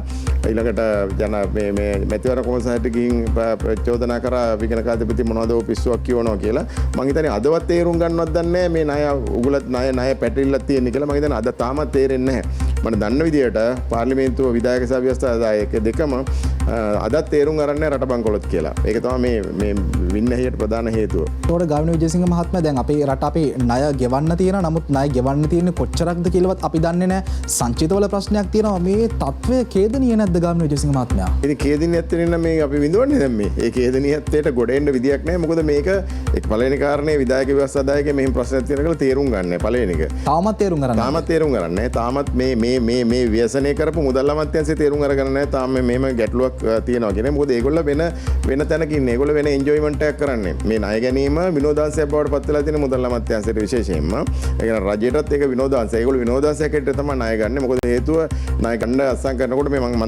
මං ගාව තියෙනවා පොළ 35ක විතර ලේඛනයක් ණය ලේඛනය. මං හිතන්නේ මේ ඇලස්කාව සහ මේ උතුරු කොරියාව වැරෙන අනිත් ගොඩක් රටවලින් ණය අරන් තියෙන. ඒක කොළ 35ක් තියෙන ණය ලේඛනය. එච්චර විශාල ප්‍රමාණයක්. මොකද ඒ රටක ණය අස්සම් කරන්න යනකොට හරි සතුටුයි. කොහරි ඈත රටකට යන්න පුළුවන්. ඊළඟට දවසකට ඩොලර් 500 විතර ගානේ මට දන්න හැටියට දීමනාවක් හම්බ වෙනවා. ගිහිල්ලා කට්ටිය 4-5 දෙනෙක් යනවා. ඒක එන්ජොයි කරලා යනවා. ඒකනේ මුදල් අමාත්‍යාංශයේ තුනෙන් එකක් හැම වෙලාවෙම පිටරට ඉන්න මට්ටමක් තිබුණ පහුගිය කාලේ. ඉතින් ණය ගන්න යනවා මිසක් ඔවුන් කොයිලාකත් උත්සාහ කරන්නේ ණය නොගෙන මේ රට ගෙනියන වැඩ පිළිවෙලක් සකස් කරන්න ඕනේ කියලා. මේ ණය ගන්න සවාරියක් යනවා. ණය සවාරි බවට පරිවර්තන වුණ අවසාන කාලේ වෙනකොට. ඔව්. ගාමිණී විජේසිංහ මහත්මයා දැන් මේ දවස්වලත් අපිට විදේශීය සංචිත පිළිබඳව දරුණු ප්‍රශ්නයක් තියෙනවා. නමුත් දැන් අපිට වර්තමානයේ කතා කරන කාරණේ තමයි මේ IMF එකට යනවා. IMF එකට යන එකත් ණය ගන්න ගියපු තවත් සවාරියක්ද? එහෙමත් නැත්නම් IMF එකේ ණය අපිට හම්බ වෙයිද? කොහොමද මේ කාරණේ ඔබතුමා දකින්නේ? IMF එකට යන්න දෙන නැති හින්දානේ. වෙන යන්න දෙන නැහැ දැන්. වෙන කොහෙ ගියත් ගහලා පන්නනවා. මේ ණය ගන්න දෙන්න එපා කියලාත් කියන මට්ටමට දැන් පරිවර්තන ගන්න දෙන හැමතැනම අරන් ඉවරයි. හැබැයි යායුත්ත මීට අවුරුදු ගානකට කලින් යායුත්ත නැත්තම IMF එක. IMF එක මම IMF මං කියන්නේ ණය නොගෙන ඉඳීම තමයි කරන්න ඕනේ. කිසි ප්‍රශ්නයක් නැහැ. කාගෙවත් ණය ගන්න අවශ්‍ය ණය ගන්න නැතුව මේ රට දුවා ගන්න ඕනේ. ණය ගන්නවා නම් ගණ්ඩ යම්මාකට හොඳ රට හොඳ තැනක IMF එක ගිහිල්ලා සවරින් බොන්ඩ්ස් වලට යනවට වඩා සවරින් බොන්ඩ්ස් කියලා කියන්නේ කෙලින්ම කළුකඩ මාකට් එකෙන් ණය ගැනීමක් තියෙන්නේ. ඒ කළුකඩ මාකට් එකෙන් ණය ගන්නවට වඩා හොඳ නැද්ද IMF එකෙන් ගන්න එක? ඒතකොට දැන් ඒ වගේ තියෙන විශාල පොලි ප්‍රමාණය සහ ඒවා යට තියෙන දූෂිත ගනුදෙනු. මොකද IMF එකට නොයන්න ප්‍රධාන හේතුව තමයි IMF එක ගිහිල්ලා දූෂිත ගනුදෙනු කරන්න බෑ. මොකද ආණ්ඩුව කැමති දූෂිත ගනුදෙනු වලට. ඒ නිසා ගොඩාක් මේවා පහුගිය මේ ණයවල වැඩි ප්‍රමාණයක් තියෙන දූෂණය. මේ පිටිපස්සේ තියෙන සම්පූර්ණ දූෂණය ණයවල. ඒකයි ඉතින් ආයේ කාටවත් නෑ බෑ කියලා කියන්න බෑ. මොකද සවරින් බොන්ඩ් වලට යනවා කියන්නේ දූෂණය කියන එකම තමයි ඒක අවුලක් නැහැ. නමුත් IMF එක පැහැදිලිවම කියනවා මේ ණය ගත්තොත් එහෙම සෑම ඩොලර් එකකටම වක් කියන්න ඕනේ කියලා. මේගොල්ල බෑ කියන්නේ මොකද්ද වක් කියන්න? ඇයි? කියන අපුවාංක වෙන දේවල් කවුරුවත් දන්නේ නැහැ ඒ ඩොලර් වලට වෙන දේ. ඒක තමයි ඇත්ත කතාව. ඒ නිසා IMF එක පැහැදිලිව කාරණා කීපයක් කියනවනේ. එකක් කියන්නේ ඕගොල්ලන්ගේ රාජ්‍ය සේවය විශාලයි. මේකට කරන වියදම මුළු බදු ආදායමේ 85% කියන්නේ රාජ්‍ය සේවකයන්ට පඩි ගෙවන්න. රටක් දුවන්නේ කොහොමද? ඉතින් එහෙනම් 85% පඩි ගෙවනවා නම් රාජ්‍ය සේවය ඒ රාජ්‍ය සේවයේ වැලියු ඇඩිෂන් එක වැඩි කරන්න ඕනේ. ඒතර මම කියන්නේ රාජ්‍ය සේවය වැඩි රාජ්‍ය සේවය 7,50,000 ඉන්නෝනේ දැන් 17 ලක්ෂයක් ඉන්නවා. ඒතර රාජ්‍ය සේවය රජයේ රැකියා දෙන තැනක් බවට පරිවර්තනය වෙලා තියෙන්නේ. දුන්නට කමක් නැහැ. එහෙනම් ඔවුන්ගෙන් අවශ්‍ය වැලියු ඇඩිෂන් එක අරගන්නවා වගේ අගේ එකතු කිරීමේ ක්‍රමවේදයක් හදන්න ඕනේ. ඒ අගේ එකතු කිරීමේ ක්‍රමවේදය ලංකාවේ නැහැ. මොකද ඔක්කොම දේශපාලකයා ඔවුන්ට ඕන තැන් වලට මේක මිනිස්සු ඔබල අද රාජ්‍ය සේවයේ වැඩක් කරන තැනකත් වැඩක් කරන්න බෑ. මොකද ඉන්න සංඛ්‍යාව වැඩි. එතනට පරිවර්තන වෙලා තියෙන්නේ. ඉතින් මෙන්න මේවා වෙනස් කරන්න ඕනේ. ඒතර IMF එක පැහැදිලිව කියන්නේ එකක් රාජ්‍ය සේවයේ ශ්‍රින්කරණ කියන වචනෙන් අදහස් වෙන්නේ ශ්‍රින්ක් කරනවා කියන එක නෙවෙයි රාජ්‍ය සේවයේ වැලියු ඇඩිෂන් එක වැඩි කරන. ඒ නිසා ප්‍රයිවට් පබ්ලික් පාර්ට්නර්ෂිප්ස් වගේ දේවල් හදලා මොකද දැන්ට අවුරුදු 20කට 30කට ඉස්සෙල්ලා විශාල රාජ්‍ය සේවයක් තිබුණා. ඒකේ හැමදේම කරා අපේ උදැල්ලපව අපි තමයි මේ හරි ගැස්සුවේ සියලුම වැඩපොළවල් අපේ රටේ තිබුණා. දැන් ඒ ඔක්කොම වහලා දාලා තියෙනවා. අපේ රෙදි අපි වියාගත්තා. ඒ ඔක්කොම නැති වෙලා තියෙන. ඒ නිසා නැවත එක එකට අපිට පරිවර්තනය කරලා ප්‍රයිවට් පබ්ලික් පාර්ට්නර්ෂිප්ස් හදලා මේ වැලියු ඇඩිෂන් එක ඩෙවලොප් කරන්න පුළුවන්. දෙවනුව කියන්නේ අලාභ ලබන සමාගම් අලාභ නොලබන මට්ටමට පරිවර්තනය කරන්න කියලා. ඒක වැරදිද? ඒක කරන්න එපා. අද උඩ බැලුවම ෆ්ලයිට් එක උඩ යනවා විතර ෆ්ලයිට් එක දැකලා දෙන මිනිස්සු ඔක්කොමද එයා ලංකාවේ අලාපයට වන්දි ගෙවනෝනේ දවස ගානේ කෝටි ප්‍රකෝටි ගානක් දවසකට අලාපයිනේ නේ. එතකොට පෙට්‍රෝලියම් එක ඉලෙක්ට්‍රිසිටි බෝඩ් එක මේ ඔක්කොම මේ සුදු අලි වගේ තැන්නේ. එතකොට ඒගොල්ලෝ කියන්නේ මේවා ලාභ ලබන පත් කරන්න. ලාභ ලබන පත් කරන්න මාස 6ක් ඇතුළත මේ ඔක්කොම ආයතන ලාභ ලබන පත්‍රයට පරිවර්තනය කරන්න පුළුවන්. දේශපාලකයන් මේවට රින් ගන්න නැත්තම්. එතකොට ගාමිණී විජේසිංහ මහත්මයා දැන් IMF එකට සාමාන්‍යයෙන් යද්දී IMF එකට අපි ණයක් ගන්නව නම් සෑම ඩොලරයකටම වග කියන්න ඕනේ. එතකොට දැන් අපි මේ කතා කරපු කාල සීමාව ඇතුලේ අපිට හැංගිච්ච දැනෙච්ච දේ තමයි ලංකාවේ හැම ඩොලරයක්ම යටිමඩ ගහපු කියලා. එතකොට මේ තත්ත්වය උඩ ලංකාවට IMF එකෙන් ණය හම්බ වෙයිද? නෑ මම ඔක මුලදීම කිව්වා IMF එකට IMF කියන්නේ ගිහිල්ලා සිස්ටම් එක හදාගෙන ඉන්න කියලා. ඉතින් ඒක පැහැදිලිව දැන් මේ පහුගිය දවසේ වෙලා තියෙන එකනේ. ඒ සිස්ටම් එක හදන්න නම් IMF පැහැදිලිව කියලා කියන්නේ ට්‍රාන්ස්පරන්සි ඩෙවලොප් කරන්න කියලා. ඒකට කරන්න තියෙන ප්‍රධාන කාරණා දෙකයි. පළවෙනි එක තමයි දේශපාලකයා නීතියට යටත් කරන්න ඕනේ. දේශපාලකයා නීතියට යටත් නැති නිසා මේ රට සම්පූර්ණයෙන්ම විනාශ වෙලා තියෙන්නේ. මුදල් විනාශ කරන්නේ දේශපාලකයා. හොඳ උදාහරණයක් ගත්තොත් එහෙනම් පහුගිය දවස්වල පෝරණෑවේ සිද්ධිය. දැන් පෝරණෑවට ඩොලර් මිලියන 6.5ක් ගෙව්වා. කෝ වගකිය යුත්තේ කවුද මේ තීරණය ගත්තේ? විශේෂයෙන්ම විධායකයන් නීතියෙන් නිදහස්. එතකොට මේ තීරණයට ඇඟිල්ල ගහලා තියෙන විධායකයන් මිලියන 6.5 රට ඩොලර් මිලියන 6.5 රට පාඩුනේ. එතකොට අපිට IMF එකෙන් ණය හම්බ වෙන්නේ නැහැ කියලාද ඔබතුමා කියන්නේ? මන්නම් කියන්නේ ණය හම්බ වෙන එකක් නෑ මේට නිවැරදි කරගන්න. මොකද ඒ නිසා තමයි මම මෙතනදි කියන්නේ අනිවාර්යයෙන්ම ආණ්ඩුක්‍රම ව්‍යවස්ථාව සංශෝධනය කළා අපි ලෝකෙට ඔප්පු කරලා පෙන්වන්න ඕනේ. අපි ආයේ හොරගම් කරන්නේ අපි ආයේ හොරගම් කරන්නේ රට good governance යහපාලනයේ රටක් බවට පරිවර්තනය කිරීම සඳහා අපි ලෑස්ති කියන පණිවිඩය ලෝකෙට දෙන්න ඕනේ. ඒ ලෝකෙට දෙන තාක්කල් ලෝක හරියන්නේ නැහැ. ඒ නිසා දේශපාලකයා නීතියට යටත් කිරීමයි දේශපාලකයාගේ මේ සියලුම වරප්‍රසාද අහෝසි කිරීමයි කියන කාරණා දෙක කරන තාක්කල් මම විශ්වාස කරන්නේ IMF එක දුන්නත් විශාල කන්ඩිෂන් සහිතව තමයි මේක අනිවාර්යයෙන්ම ලබා දෙන්නේ. ඒ නිසා ඒක අඩු කරගන්න නම් අනිවාර්යෙන් අපිට මෙන්න මේ සංශෝධන දෙක කරන්නම අවශ්‍ය වෙනවා. නමුත් ගාමිණී විජේසිංහ මහත්මයා දැන් රජය ඉස්මතු කරන කාරණේ ඇතුලේ රජය කියන අපි IMF එකත් එක්ක සාකච්ඡා කරා යහපත් ප්‍රතිචාර දැක්වුවා මේ වගේ දේවල් කිව්වම දැන් රටත් බලාගෙන ඉන්න IMF එක පිළිබඳ විශ්වාසය තියාගෙන ඉන්න අපිට මේ ණය උගුලෙන් බේරෙන්න පුළුවන් IMF එකෙන් අපිට ණයක් ගන්න පුළුවන් අපිට ඉස්සරහට යන්න පුළුවන් ආර්ථික ගොඩනගා ගන්න පුළුවන් කියලා මේ වගේ මානසිකත්වයක මේ රටේ ජනතාව ජීවත් වෙනවා. එතකොට මේක නිකන් තවත් මවාපාන සුරංගනා ලෝකයක්ද? තරහකාරයෙක් ගෙදරකට ගියත් ඒකක් දෙන එක සාමාන්‍ය සිරිතන රටේ.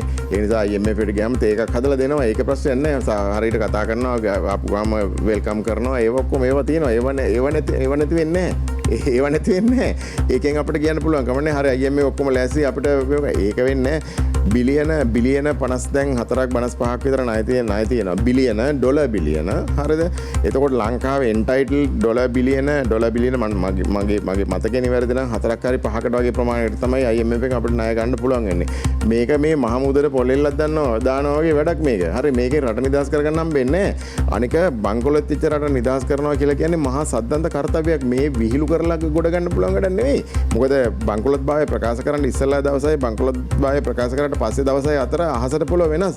මේ ලංකා ඉතිහාසයේ 2500 ක ඉතිහාසයේ කළු දවස හැටියට මම දකින්නේ අප්‍රේල් 12 වෙනිදා මේ ප්‍රකාශය කරපු දවස. හරිද? පළවෙනි වතාවට මේ රට බංකොලොත් රටක් හැටියට ලෝකෙට කිව්වා. හරි. එතකොට මේකට කවුද වක් කියන්න ඕනේ? හරි. මේකෙන් ගොඩ ගන්න බංකොලොත් බව ප්‍රකාශ කරන කලින් දවසේ තිබුණු රටට ඕන දේවල් කරලා හරියන්නේ නැහැ. මේ රට තනිකරම දැන් ලෝකේ තියෙන බංකොලොත් රටවල් කීපයකින් අතරින් එකක්. අපේ මිනිහෙකුට පිටරට ආයතනයකින් ආය ණයක් ගන්න බෑ. හරි. අපේ LC එක 100% ඩිපොසිට් තියන්න නැතුව කරන්න විදියක් නැහැ. අද හෙට දවසේ අනිවාර්යෙන් බැංකු පද්ධතිය කඩා වැටෙනවා. ඒක වළක්වන්න බෑ. දැනට බැංකුවල ඩොලර් සෙක්ෂන් එක මේ වෙනකොට කඩා වැටලා ඉවරයි. රුපී සෙක්ෂන් එකත් වැඩි දවස් වලින් අනිවාර්යෙන් කඩා වැටෙනවා. හරි. ඒක වළක්වන්න බෑ. IMF එකේ තියා මොන සක්‍ර දෙයිය ආවත් මේ තියෙන සිටුේෂන් එකත් එක්ක. හැබැයි අදත් දියසැලියේ කකුල වගේ බාල් නටනවා ආණ්ඩුව. මේක තමයි තියෙන ලොකුම ප්‍රශ්නේ. මේක අපි පැහැදිලිව තේරුම් ගන්න ඕනේ රට තියෙන සිටුේෂන් එක. අද මේ සෙල්ලම් කරන්න දැන් ඊයේ මම අහගෙන අගමැතිවරයා කියනවා ඇවිල්ලා ඕන්න සාකච්ඡා කරන්න බැරි නම් ඉතින් කොහොම මේ උද්ඝෝෂණය කර ඉන්න කියලා. මේවා මොන තරම් මුරණ්ඩු කතාවද? මේ මොන තරම් මුරණ්ඩු කතාවද? ඒවා කරලා හරියන්නේ නැහැ. රට දවසෙන් දවස මේ කඩාගෙන පල්ලමට කඩාගෙන යනවා. මේක හරිය අවබෝධ කරගන්න ඕනේ මේ තියෙන සිටුේෂන් එක. ඒක අවබෝධ කර නොකරන තාක්කල් මේකෙන් ගොඩෙන්න හම්බෙන්නේ නැහැ. IMF එක කිසිදාක බේල් අවුට් පැකේජ් එකක් දෙනවා මිසක් IMF එකට පුළුවන් කමක් නැහැ මේ රටේ තියෙන ට්‍රිලියන 12ක ට්‍රිලියන 20ක ණයකවල ඉවර කරගන්න. ඒ නිසා මේක මීට වඩා ඉතාමත් පැහැදිලිව මීට වඩා අවබෝධයෙන් දකින්න ඕන ප්‍රශ්නයක් මේ රටේ තියෙන්නේ. අර ඒක නොදැකීම මම දන්නේ මේ රටේ අභාගයක් ඇට්න මම නම් දකින්නේ. ඒකට දැන් කියනවා. ඔබතුමා වසර ගානක් තිස්සේ ඉඳන් මේ ඛේදවාචකේ කතා කරනවා. මම දන්නවා මේක කතා කරද්දි රටට ආදේ කරන පුරවැසික නිසා වෙන්නේ ඔබතුමා මදක් සංවේදී වෙනවා. අවුරුදු ගානක් තිස්සේ ඔබතුමාලා සඳහන් කරලත් ආර්ථික විද්‍යාඥයෝ සඳහන් කරලත් ඇයි අපේ රටේ පාලකයෝ මේක නැහුවේ නැත්තේ? කතා කරමිට පෙර ආතෝ සූදානම් කෙටි විරාමයකට යන්න. විරාමයෙන් අනතුරු අපි කතා කරමු මේ පිළිබඳව.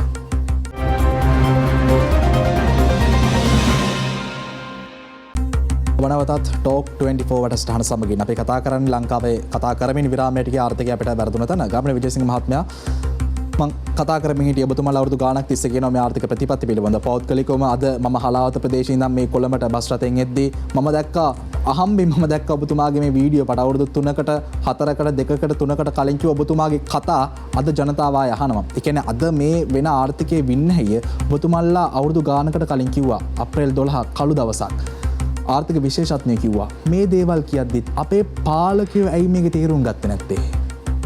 පාලකයන් ඇත්තටම අදටත් තේරෙන්නේ රට බංකොලොත් කියලා. මොකද හේතුව අදටත් රුපියල් බිලියන 3කට එහා ප්‍රමාණයක් දිනකට බිලියන 3ක් අදත් ආණ්ඩුවේ account එකට මුදල් වැටෙනවා. මොකද ටැක්ස් වලින් එනවා, කස්ටම් ඩියුටි වලින් එනවා, එක්සයිස් ඩියුටි වලින් අපේ මිනිස්සු ටිකක් බොණ්ඩ මේ කැමති නිසා කස්ටම් මේ එක්සයිස් ඩියුටි වලින් සුරාබදු වලින් විශාල ආදායමක් එනවා. ඒ නිසා ඒ කට්ටිය එන්ජොයි කරනවා. මොකද ඊට පස්සේ ඒ සල්ලි වලින් ඒගොල්ලන්ගේ ඔක්කොම සුඛ විවරණය කරලා ඉතුරු ප්‍රමාණයත් තමයි මහ ජනතාව අතර යන්නේ. ඒ නිසා තමයි ප්‍රධාන වශයෙන් මේගොල්ලන්ට තේරෙන්නේ රට බංකොලොත් වෙලා තියෙන කියන කාරණේ. මොකද අද දවසට වියදම බිලියන 7ක් 8ක් මට්ටමට තාම අද තියෙනවා. ඒ නිසා දවසේ ආලාභය බිලියන 4ක් විතර බිලියන 4ක් විතර දවසේ ආලාභය රටය. නමුත් බිලියන 3කට වඩා ප්‍රමාණයක් account එකට වෙන නිසා මේගොල්ලන්ගේ වියදම් ටික ඒගොල්ලෝ කරගෙන යනවා. ඒ නිසා ඒගොල්ලන්ට තේරෙන්නේ මේ රට බංකොලොත් වෙලා කියලා. මේක තමයි පුදුම අභාග්‍ය සම්පන්න සිටුේෂන් එකක් මේ රටේ දැන්ටත් තියෙන්නේ. මෙන්න මේක තේරුම් කරන තාක්කල් අපිට පුළුවන් කමක් නැහැ U-turn එකක් ගහන්න. මේක අනිවාර්යයෙන්ම නිවැරදි මාර්ගයට පත් කරගන්න ඕනේ. ඒ නිවැරදි මාර්ගයට පත් කිරීම පුළුවන් කමක් නැහැ මේ ප්‍රශ්න නිසා. එතකොට ගාමිණී විජේසිංහ මහත්මයා ඇත්තටම අපේ රටේ වර්තමානයේ මේ ආර්ථිකය පාලනය කරන්නේ කවුද? ආර්ථිකය පාලනය කරන්නේ නැහැ කවුරුත්. එහෙම එකක් නැහැ. මේ ආර්ථිකය යාලේ යනවා. පාලනය කරන්න සාමාන්‍යයෙන් පාලනයක් වෙන්න ඕනේ ආර්ථිකයක් තුල. ආර්ථිකය පාලනය වෙන්න ඕනේ. පාලනයක් නැති නිසානේ 2010න් පස්සේ බිලියන 5ට තිබුණු ගෙවුම් ශේෂයේ බිලියන 10 දක්වා වැඩි වුණේ. ඒ කියන්නේ මේ ලෝකේ පාලනයක් මොකක්වත් නැහැ. ඔය ඕන එකට ඕන දෙයක් ගෙනා ෆෙරාරි ගෙන්නවා, V8 ගෙන්නවා. අදටත් V8 200ක් ගෙන්නන්න දඟලනවා മന്ത്രിවරුන්ට. මේක තනිකරම ආයාලේ යන රටක්. ඒකේ මොනක් කතාවක් නැහැ. ඒ නිසා තමයි මේක බිලියන 5 බිලියන 10 දක්වා ඩොලර් බිලියන 10 දක්වා වැඩි කරගත්තේ 2019 පස්සේ.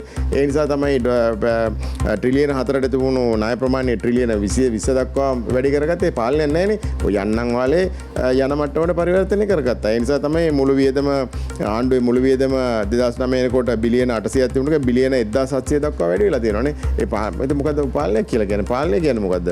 පාලනය කියලා කියන්නේ මට සුදුසු ආකාරයට, මට අවශ්‍ය ආකාරයට, මගේ ආදායමට සරිලන ආකාරයට මගේ වියදම් රටාව සකස් කර ගැනීම කියන කාරණා. එහෙම දෙයක් මොකක්වත් නැහැ මේක ඇතුලේ දැන්. එතකොට අපේ රට මේ තියෙන තත්ත්වය උඩ ඇත්තටම ගොඩ ගන්න බැරි වේද ගාමිණී විජේසිංහ මහත්මයා? දැන් ඉගෙනගත්තු තරුණයෝ අද ගෝල් ෆේස් පිටියට ඇවිල්ලා ඉන්නවා. සති දෙකකට අධික කාලයක් වුන් ගෝල් ෆේස් පිටියේ ඕන්ගෙන් ගත්තු සල්ලි දෙන්න කියලා ඕන් ඉල්ලනවා. පාලනයක් ඉල්ලනවා. ප්‍රජාතන්ත්‍රවාදී ඉල්ලනවා. ඒ එකම තමයි ඉගෙනගත්තු තරුණ පිරිස් අද රට හැර යනවා. බුද්ධි ගලණය සිද්ධ වෙලා තිනවා. මේ තත්ත්වයේ උඩ අපේ රට ගොඩගන්න බැරි වේද? ගොඩගන්න පුළුවන්. ගොඩගන්න ජාතික ප්‍රතිපත්තියක් හදන්න ඕනේ. ජාතික ප්‍රතිපත්තිය හදන තාක්කල් ගොඩගන්න බෑ. මම ඒ නිසා තමයි ජාතික ප්‍රතිපත්තියක් කාරණා 8කින් ඉදිරිපත් කරේ. මේ කාරණා 8 ඔක්කොම දේවල් තියෙනවා. මේ කාරණා 8 ජාතික ප්‍රතිපත්තිය සකස් කරලා ඉස්සරහට ගියොත් එimhe හෙට මේක අලුත් මාවතකට ඇතුළත් කරගන්න පුළුවන්. ප්‍රධාන වශයෙන්ම පළවෙනිම කාරණේ තමයි දේශපාලකයා නීතිය යටත් කරන්න ඕනේ. ඒ නිසා ඊට පස්සේ දේශපාලකයා පටන් ගනි සාධාරණ නිවැරදි තීරණ අරගන්න. අද දේශපාලකයා නීතිය යටත් වෙන නිසා ඔබතුමා ඉස්සෙල්ලා කිව්වා වගේ වැරදි ඉන්වෙස්ට්මන්ට් කරනවා. කිසි තේරුමක් නැති ඉන්වෙස්ට් කරනවා. රැයට හීනෙන් නැගිටින නැගිටලා වගේ උදේට ගැසට් ගහනවා ආයි හීනෙන් නැගිටලා පහුවෙන්දාට ගැසට් වෙනස් කරනවා ඒ වගේ අයාලේ යන රටක් බවට පරිවර්තන වෙලා තියෙනවා දෙවනුව මේ රටේ තියෙන පාර්ලිමේන්තුව කියන පිළ එක මේ රට අර රෝමන් ටෙම්පල් තියරි කියන කළමනාකරණ සිස්ටම් එකකට තමයි ගොඩනැගිලා තියෙන්නේ ඒ සිස්ටම් එකේදී පැහැදිලිවම හැම පිළර එකක්ම හැම කුළුණක්ම ශක්තිමත් වෙන්න ඕනේ ඒ කුළුණට අනිත් කුළුණේ ශක්තිය දරන්න බෑ මේක තමයි මෙතන තියෙන වැදගත්ම ප්‍රශ්නේ නමුත් මේක තේරුම් ගන්න නැති දේශපාලකයා සනිකර මේ කුළුණු ගලවලා කුඩු පට්ටම් කරලා විනාශ කරා. එතකොට අද පාර්ලිමේන්තුවේ තියෙන කුළුණ ඉතාමත්ම දුර්වල කුළුණක් බවට පරිවර්තනය වෙලා තියෙන්නේ. ඒ නිසා පාර්ලිමේන්තුවට දුර්වල වෙන්න ප්‍රධානම හේතුව තමයි පාර්ලිමේන්තුවට සුසු නැති පුද්ගලයෝ පාර්ලිමේන්තුව ඇතුළට එීම. ඇයිද පාර්ලිමේන්තුවට එන්නේ 225 පාර්ලිමේන්තුවට එන්නේ අනිවාර්යෙන් වරප්‍රසාද නිසා. වරප්‍රසාද භුක්ති විඳින. ඒ නිසා සියලුම වරප්‍රසාද අවශ්‍ය කරලා දිනුණු රටවල් වගේ මොකක් හරි allowance එකක් රුපියල් ලක්ෂ 2ක් වෙන්න පුළුවන් 3ක් වෙන්න පුළුවන් 5ක් වෙන්න පුළුවන්. ඊට එහා රාජ්‍ය දේපොළට අත තියන්න බැරි වෙන්න නීති පද්ධතිය සකස් කරන්න ඕනේ. එහෙම සකස් කරොත් එහෙම බුද්ධිමත් රට ආදරය කරන කොටසක් මේ පාර්ලිමේන්තුවට ඇවිල්ලා මේ පාර්ලිමේන්තුව කියන කුළුණ ශක්තිමත් කරයි. අන්න එදාට මේක වෙනස් වීම පටන් ගන්න පුළුවන් වෙනවා. එහෙම නැතුව අපි කොච්චර කතා කරත් වැඩක් වෙන්නේ නැහැ. පළමුවෙන්ම දේශපාලකයන් නීතියට යටත් වෙන නිසා ඔහු කරන්න පුළුවන් ඕන පාදර වැඩක් රටේ කරනවා. කරාට ඔහුට මූල්‍ය රෙගුලාසි බලපාන්නේ නැති නිසා දෙවනුව පාර්ලිමේන්තුවේ නොසිටිය යුතු පුද්ගල කොටස පාර්ලිමේන්තුවට ඇවිල්ලා නීති පද්ධතිය සම්පූර්ණයෙන් විනාශ කරලා තියෙනවා. ඉතින් පළවෙනි කාරණා දෙක ඔන්න ඔය හැටියට බරන් යන්න ඕනේ. මම කාරණා 8ක් තියෙනවා මම ටයිම් අරගෙන විග්‍රහ කරලා දෙන්නම් මේ ජාතික ප්‍රතිපත්ති සකස් කිරීම ක්‍රමවේදය. එතකොට ඔය කාරණා 8 ක්‍රියාත්මක කරොත් අපිට ප්‍රශ්නයක් නැතුව මේ රට ගොඩ ගන්න පුළුවන්. පුළුවන්. මොකද මේ කාරණාට මම හතරක් කියන්නේ ඇත්තටම මේ අද මේක රට ගොඩ ගන්න අනිවාර්යයෙන්ම දේශපාලන සහ ආර්ථික කියන ප්‍රතිපත්ති දෙකම එකට උස්සන්න ඕනේ. එකට උස්සලා ගත්තොත් මිසක් නැත්තම් කරන්න බෑ. පළමුවෙන්ම මේ කාරණා දෙක ඊළඟට අනිවාර්යයෙන්ම දේශපාලක පක්ෂ විගණනයට යටත් කිරීම අත්‍යවශ්‍ය කාරණයක් හැටියට දකිනවා. ඒ නිසා නීති පද්ධතිය සකස් කරගන්න ඕනේ. දේශපාලන පක්ෂ සහ දේශපාලකින් විගණනය කරන්න විගණනයට යටත් කරන්න ඊළඟට මූල්‍ය රෙගුලාසි සම්පූර්ණයෙන්ම අලුතෙන් සකස් කරන්න ඕනේ. මොකද ඉංග්‍රීසි කාර්යය සකස් කරව මූල්‍ය රෙගුලාසි තියෙන්නේ පාලකයන් හොරගම් කරන්නේ නැහැ කියන මූලික සිද්ධාන්තය පදනම් කරගෙන ඒක සම්පූර්ණයෙන් දැන් වැරදි කියලා අපි ඔක්කොම කවුරුත් දැන් පිළිගන්න ඕනේ. එහෙනම් දේශපාලකයන් නීතියට යටත් කරන අලුත් මූල්‍ය රෙගුලාසි පද්ධතිය සකස් කරගන්න ඕනේ. ඒක යටතේත් අද ලංකාවේ මුදල් නැත්තේ ඩොලර් නැත්තේ මොකද කියලා අපි දන්නවනේ. ඒකේ ප්‍රධානම කාරණේ තමයි අන්සොලිසිටඩ් බිඩින් එන ඒකපාක්ෂික මේ යෝජනා පදනම් කරගෙන ලංකාවේ ගොඩක් මේ ව්‍යාපෘති කිරීම. ඒ නිසා ඒ ව්‍යාපෘති නීතියම තහනම් කරලා දානවා. ලංකාවට කිසිම හේතුවක් නැහැ. කොච්චර හදිසි වුණත් ඒකපාක්ෂික යෝජනා සම්පූර්ණයෙන් තහනම් වැඩපිළිවෙලකට අනිවාර්යයෙන්ම ඇතුළත් වෙන්න ඕනේ. ඊළඟට මම ඒ ටික කියන්නද කරන්න ටික ඔක්කොම අපි කෙටියෙන් විස්තර කරගෙන බලමු. මොකද අවසන් විනාඩි 5 තියෙන්නේ. මට ඔබතුමාගෙන් තව අහන්න අත්‍යවශ්‍ය ප්‍රශ්න කිහිපයක් තියෙනවා. අපි කෙටියෙන් විස්තර කරගෙන. ඔව් ඊළඟට මේ ආර්ථික ප්‍රශ්නට යන්න ඕනේ. ආර්ථික ප්‍රශ්නේ වැදගත්ම දේ කුෂිකර්මාන්තේ. කුෂිකර්මාන්තේ නිසා තමයි ඩොලර් එකට මෙච්චර ප්‍රෙෂර් එකක් ඇවිල්ලා තියෙන්නේ. ඒ නිසා 125 ප්‍රෙෂර් දෙන කුෂිකර්මාන්තේට. ඒ නිසා දේශීය කුෂිකර්මාන්තේ ගොඩනැගීමට නම් අනිවාර්යයෙන්ම දේශීය කුෂිකර්මාන්තේ විදේශ වලින් ආරක්ෂා කිරීම සඳහා වැඩපිළිවෙළ සකස් කරන්න ඕනේ. ඒක ආණ්ඩුක්‍රම ව්‍යවස්ථාවටම සෙක්ෂන් එකක් ගල්ලා ජනමත විචාරණය වෙනස් කරන්න බැරි සෙක්ෂන් බවට පරිවර්තන කරන්න නැත්නම් දේශපාලක කෙරේ විශ්වාසයක් නැහැ. ජනතාව අද කුඹුරට බහින්නේ ඔක්කොම ගොඩ වෙලා තියෙන්නේ. මේ ප්‍රෙෂර් එක නතර කරන්න බෑ. කර්මාන්ත ටිකටත් ඒ විදිහම තමයි තියෙන්නේ. කර්මාන්ත ආරක්ෂා කරනවා විදේශ වලදපොලෙන් අපේ දේශීය සියරට දේ සිරිසැපදේ කියන කන්සෙප්ට් එකට යම් කිසි කාලයක් අවුරුදු 10 15ක් යන්න වෙන අවුරුදු 15කින් මිසක් මේක ගොඩ ගන්න බෑ. ඒක දැන් පටන් ගත්තොත් එහෙම ආර්ථික මේ අවපාතයෙන් ආර්ථික කඩාවැටෙන දේ අනිවාර්යෙන් ගොඩ ගන්න පුළුවන් වෙයි. ඊළඟට අනිවාර්යෙන්ම උප ආර්ථික කියන දේ ගොඩ නැගීම අවශ්‍ය වෙනවා. උප ආර්ථික කියන දිග කතාවක් ඒ උප ආර්ථික කියන කාරණේ. ඊළඟට අනිවාර්යයෙන්ම නීති පද්ධතිය අප්ඩේට් කරන්න ඕනේ. හැම අවුරුදු 3කට වරක්වත් පාර්ලිමේන්තුවේ ඉඳගෙන සියලුම නීති. අද සියලුම නීති අවුරුදු 25 30 40 50 මේ අවුට්ඩේට් වෙලා තියෙන්නේ. ඒවා කයල් පැනලා තියෙන්නේ. අපිට හොඳම උදාහරණේ මේ කර්ෆියු එකට ඇඳිරි නීතිය දැම්මේ 1897 50ක් පදනම් කරගන්නේ. ඉතින් අදත් ඒක වෙනස් කරන්න බැරුව රටක් කොහොමද යන්නේ ඉතින්? ඒක තමයි ඇත්ත කතාව. ඒතකොට ගාමිණී විජේසිංහ මහත්මයා මේ ප්‍රතිපත්ති දැන් නීතිය දිහාත් බැලුවාම අපිට නීතිය තියෙනවා. මේ ප්‍රතිපත්ති මට හිතෙනවා ක්‍රියාත්මක වීමේ යම්කිසි ගැටලු තියෙනවා කියලා. උදාහරණයක් විදිහට මම මේක සඳහන් කරන්නේ මම නිවැරදි නම් 2019 අංක 18 දරන විගණන පනත අනුව සංශෝධන සහිතව සම්මත වෙලා හොඳ පනතක් හොඳ පනතක කියන්නේ විගණනයට සම්බන්ධ හොඳ බලතල ටිකක් තියෙනවා. නමුත් ක්‍රියාත්මක වීමේදී ප්‍රශ්න ඇති වෙනවා. දැන් නීති හැදුවත් ක්‍රියාත්මක වීමේදී ප්‍රැක්ටිකල් දෝෂ තිබ්බොත් අපිට මේක කරන්න බෑ නේද? නෑ නීතිත් හරිනේ. නීති හැම වෙලාවෙම හදන්නේ තමන්ව බේරන කන්සෙප්ට් එකෙන් නීති හදලා තියෙනවා. විගණන පනතෙත් විශාල ගැලවීම් සංඛ්‍යාවක් කරා. විගණන කොමිෂන් සභාව අසාර්ථකයි. ඒ කරන්න ඉඩ දුන්නේ. ඒ ඔක්කොම කෑලි ගලවලා තියෙන්නේ. ඒ නිසා 19 ගොඩක් දෙනෙක් කියන සාකච්ඡා 20 අයින් කළා 19ට යන්න කියලා. 19 කියලා කියන්නේ විශාල අඩුපාඩු තියෙනවා. 19 හොඳ ඒවා තියෙනවා. තොරතුරු දැනගෙන පනත වගේ හොඳ දේවල් තියෙනවා. නමුත් විශාල අඩුපාඩු තියෙන එක 19 ඒ නිසා 19 ඒ ටික නිවැරදි කළා මිසක් 19 කියලා හරියන්නේ නැහැ. ඒවා හරි ගස්සලා හරි ගැස්සුවොත් යම් ප්‍රමාණයට ගේන්න පුළුවන්. ඒ නිසා නීතිය අප්ඩේට් කරන්න නැතුව නීතිය යාවත්කාලන කරන්න නැතුව රට ඇත්තටම ගොඩ ගන්න බෑ. ඔබ කියන කතාව හරි. ඔබතුමාගේ කලින් පිළිතුරේ මට හරියටම කෑල්ලා පොඩ්ඩක් හයිලයිට් කරලා ගන්න ඕනි මේ රට ගොඩ ගන්න අවුරුදු 15ක්වත් යනවා අඩුම තරමේ. ඩෙෆිනිට්ලි 15ක් කියන්නේ ප්‍රධාන හේතුව දැන් උදාහරණයක් කොරියාව අවුරුදු 5න් ගොඩ ගත්ත. කොරියාව 97 බංකොලොත් වුණා. නමුත් කොරියාව අවුරුදු 5න් ගොඩ ආවා. ගොඩ ආවේ බංකොලොත් වීමට හේතු වුණේ මිස්මැනේජ්මන්ට් සහ සීමාව ඉක්මවා වත්කම් වලට ආයෝජනය කිරීම කියන කාරණේ පදනම් කරන හැබැයි සියලු වත්කම් රට ඇතුලේ තිබුණා. අපේ ඊට වඩා සම්පූර්ණ වෙනස් පැත්තක තියෙන ලංකාව මොකද ණය වෙලා තියෙනවා වත්කම් රට ඇතුලේ නැහැ. ඒ නිසා මේක වෙනම කේස් එකක්. අවුරුදු 15කින් මෙහා මේ රට නිසා ගොඩ ගන්න පුළුවන් කමක් නැහැ. බැංක්‍රප්සි කියන මේ නැත්නම් බංකොලොත් භාවය කියන concept එකේ අවුරුදු 15කට ඉස්සරහට යන්න වේවි. ඉතාමත්ම තද දුක් ප්‍රමාණයකට රටට විඳින්න සිද්ධ වෙවි. තව අවුරුදු මේ අවුරුද්ද අවසන් වෙනකොට බේත් ටිකක් නැතුව ඒව තත්ත්වයට පරිවර්තන එහෙම නැත්නම් ලෝක බැංකුවේ IMF එකේ ඊළඟට මේ මොනවාද අනිත් ආධාර දෙන ආයතනවල ආධාර ඇතුව බේත් ටික කියන මට්ටමට දැන් පරිවර්තන වෙලා ඉවරයි නේ මේනකොට නේ. එතකොට මේ අවුරුදු 15 ඇතුලේ අපි අවධානය යොමු කරන්න ඕනේ කොයි වගේ ආර්ථික රටාවකටද? මම මේක අහන්නේ දැන් මෛත්‍රීපාල සිරිසේන මහත්මයා ආණ්ඩුවට එද්දී එතුමා කියනවා අපේ රටට ගැලපෙන කෘෂි කර්මාන්තය මුල් කරගත්තු ආර්ථික ක්‍රමයක් කියලා. වර්තමාන ආණ්ඩුව බලයට ඇවිල්ලා මේ කටයුතු කරපු විදිහෙන් අපිට තේරෙනවා වුන් අවධානය යොමු කරේ සංචාර කර්මාන්තය මුල් කරගත්තු ආර්ථික ක්‍රමයකට කියලා. මේ අවුරුදු 15 ඇතුලේ අපි දුවන්න ඕන කොයි වගේ පාත් එකකද? අනිවාර්යයෙන්ම දේශීය ආර්ථිකයට ශක්තිමත් කරන වැඩපිළිවෙලකට යන්න ඕන. ජාතික ප්‍රතිපත්තිය සකස් කරන්න ඕන. ඔය කතා කරන කුෂිකර්මය කියලා ඒ අවුරුදු හාල් නැව් කීයක් ගෙනත් දාලා තියෙනවද කියලා බලන්නකෝ. එතකොට හාල් නැව් ගෙනලා අතාරිනවා කියලා කියන්නේ දේශීය කුෂිකර්මාන්තය සම්පූර්ණ විනාශයි කියන එකනේ. මේ පහුගිය අවුරුදු 70 තිස්සේම දේශීය කුෂිකර්මාන්තයේ හැම පාලකයම විනාශ කරපු එක විතරනේ කරේ ගොඩනැගුවේ නෑනේ.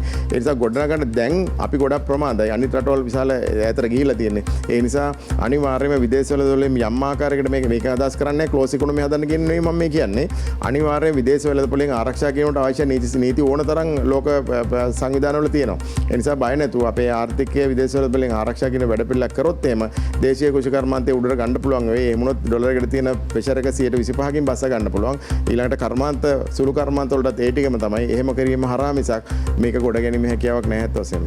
මට තප්පර 15ක වගේ පුංචි කාලයක් තියෙන්නේ කෙටි පිළිතුරක් ලබා දෙන්නට පුළුවන් ද වර්තමානයේ රට අවදියෙන් ඉන්නවා රට සීරුවෙන් ඉන්නවා අරගල කරුවන් පාරට අවිලා තියෙනවා මේ අරගලේ අපි ගෙනියන්න ඕන කොතෙන්ටද දිශාන්තය කොතෙන්ටද කියන්නේ මොනවා සංශෝධනය කරගත්තට පස්සේද අපි මේක නවත්තන්න ඕනේ කෙටියෙන් කතා කරමු ප්‍රධාන වශයෙන්ම මේ සංශෝධන ටික ආණ්ඩු කොම්බි ව්‍යවස්ථාවට අරන් එන්න ඕනේ විශේෂයෙන්ම බල කරන්න ඕනේ මේගොල්ලෝ යන්න කියන එක නෙවෙයි යන්න ඉස්සෙල්ලා මෙන්න මේ සංශෝධන ටික කරලා දෙන්න පාලකයෝ පිටියට හිර කරලා මේ සංශෝධන ටික කරන්නේ නැහැ මොකද දේශපාලකගේ වරප්‍රසාද අහෝසි කරන්නේ කොහොමද මේගොල්ලෝ කරන්නේ නැහැ නමුත් පිටියට හිර කරලා කරගන්න ඕනේ දේශපාලකයා නීති රටත් කරන්නේ කොහොමද මේගොල්ලෝ කරන්නේ නැහැ නමුත් ඒ දේ පාර්ලිමේන්තුව අත උසලා මිසක් වෙන කාටවත් කරන්න බෑ ඒ නිසා මේක පාර්ලිමේන්තුව හරහා කර ගැනීමට අවශ්‍ය වැඩපිළිවෙලට තමයි අපි අනිවාර්යෙන් තල්ලු වෙන්න ඕනේ කරොත් මිසක් රට ගොඩ ගන්න බෑ කියන එක ඉතාමත්ම පැහැදිලියි බොහොම ස්තුතියි ඔබතුමන්ට බොහොම ස්තුතියි අද අපි කතා කරේ ශ්‍රී ලංකාවේ වත්කම් බැරකම් සහ ඒවට මොකද උනේ කියන කතන්දරේ ඉතින් බොහොම පැහැදිලි සාකච්ඡාවක් අපි හෝරාවකට මදක් අධික කාලයක් අරගෙන ගියා ගාමිණී විජේසිංහ මහත්මයාට බොහොම ස්තුතියි අපේ වැඩසටහන සම්බන්ධ වුණාට නැවතවතාවක් ඔබතුමාලගේ අදහස් අපිට වටිනවා රට ගොඩනගන්න